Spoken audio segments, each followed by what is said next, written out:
Ayan, oh. Ito ang testimonya ni Kate Richards noon. Ng panahon na sumama ang anak daw ng diktador. Yan, Nasa newspaper yan, Kate Richards remembers son of an overthrown dictator from the Philippines is an interview with me. Okay? Right here, down there. Well, I remember when we had this homecoming tour in England, sometimes in 78 or 79, there was a young kid who is the son of a president of the Philippines. He hung around with us for 2 months, riding with our tour bus and plane, staying in hotels and acting like a road guy. He provided us kilos and kilos of cocaine, expensive alcohols, and other drugs for free just to be with us. But then his father got wind of his partying with us, and one day he was forcibly taken by some government agent during our concert in Manchester and flown immediately back to his country. That was the last time we heard of him until we heard that his father was overthrown by a peaceful revolution in 1986. Okay? Sa NME magazine yan during the Steel Wheels Tour in 1990. Sa Rolling Stone concert ni Kate Richards. Tingnan mo, ayan, si Kuting. Tingnan mo si Marcos Jr. yan, Ayan, nakaputi. So, matagal na pala, narinig ko din ito, naggalit na galit yung ama niya si Ferdinand dati, nang malaman na grabe pala ang pag-abuso nito, pinapaaral pero hindi pala nag-aaral kung saan-saan, ayan, gumagamit ng cocaine. Ano to? So, totoo, na matagal na pala talagang bangag, suyop ng suyop. Tingnan mo, 1978 or 79 until what? Sumasama pa, grabe, taga-supply.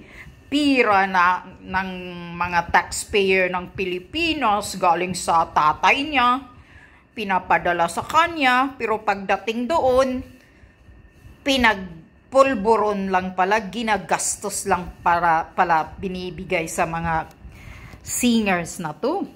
Abusado ka talaga, Kuting, noon pa. Kaya yung utak mo talaga, sa ilang dekada ka nang sumusuyo pala ng pulburon, ganun na. Bumalintong-balintong na yung pag-iisip mo lagi. Yan ang epekto ng pulburon. So, tingnan mo to. Ano to? Sino pa ba ang anak ni diktador na World Guinness Record na kawatan ng pera ng Pilipinas? Diba si BBM lang ang anak na lalaki, son of an overthrown dictator from the Philippines? Yan ang testimony ni Kate Richards. Sumasama at taga-supply ng kilos and kilos of cocaine, expensive alcohols, and other drugs for free just to be with us. Imagine.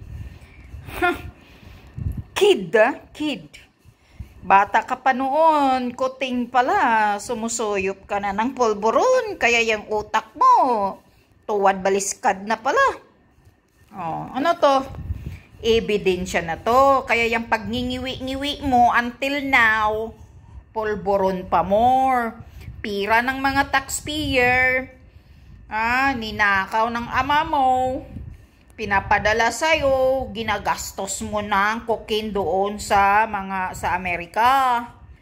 At sa sa England, sumasama. And then, sa England pala ito sila nag-concert at andoon si Kuting sa Manchester. Nalalaman ng ama niya, ayan, pinapakuha. Abusado ka pala, kaya pala second year college lang yung natapos mo. Kaya nang tinatanong ka kung anong course ang natapos mo, hindi makasagot. Ngiti na ngiti lang. Meaning to say, nothing. Zero. Hindi nakagraduate. Yun. Nag-graduate sa pulburon lang. Grabe, ha? Kukunin ko talaga itong ebidensya na to. Tingnan nyo. Kayo na magbasa niyan. Kung anong ibig sabihin yan. Ayan, si Kuting, oh. Ayan, oh. Bata-bata niya pa, oh. Oh. Yan, ah. Tingnan nyo, oh. Bata-bata niya pa, oh. Ayan, oh. Nakasalamin. Oh, ayan. Nakasalamin ang hinayupak. Kaya pala, pag may concert dyan yun, ang bilis-bilis. Mahilig pala sa concert ang hinayupak. Oh. Suyo pa more. Pulburon pa more. So, ano yan? Kaya nakakahiya ka, Kuting. Huwag ka na kasing mag-ano, ha? Nakakahiya ka. Kaya pag inano ng ano ngayon, pinagsisigawan ng taong bayan na magpa-drug test ka. Honest drug test, tahimik. Ayaw sumagot. Ngiti-ngiti lang. Ngiti-ngitian lang yung mga nagtatanong. Ayaw sumagot dahil alam niya sa puso niya. At sa utak niya, na pulburunik talaga siya. Kaya ayaw magpa-drug test. So, ang ginagawa ngayon, tinatakpan kung anong-anong klaseng mga issue para maligaw ang taong bayan sa sigaw natin na magpa-drug test siya, ng honest drug test. So, good luck sa iyong hinayupa ka. Lumayas ka, walang hiya ka. Only in the Philippines, nagkaroon ng presidenting bangag. Tingnan nyo yan. Langiya ka, ha?